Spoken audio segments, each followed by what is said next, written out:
Saudara, usai terjerat OTT KPK dan ditetapkan sebagai tersangka, Bupati Pati Sudewo membantah melakukan suap jual beli jabatan perangkat desa. Setelah menjalani pemeriksaan di KPK, Bupati Sudewo keluar dengan rompi orange dan berstatus sebagai tersangka kasus suap jual beli jabatan perangkat desa di Pati. Bupati Sudewo membantah sangkaan penyidik KPK yang merasa dikorbankan. Bupati Sudewo membela diri jika dirinya tak mengetahui soal suap jual beli jabatan dan menyebut jika proses pengisian perangkat desa akan dilakukan secara transparan.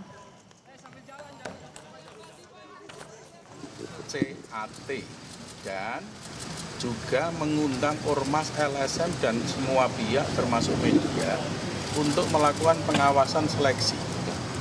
Oke, itu betul-betul saya niatkan karena apa? Selama saya menjadi bupati itu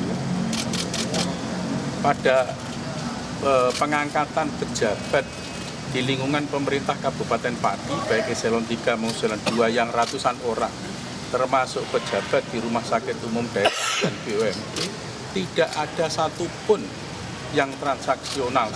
Saya menganggap saya ini dikorbankan, saya betul-betul tidak mengetahui sama sekali.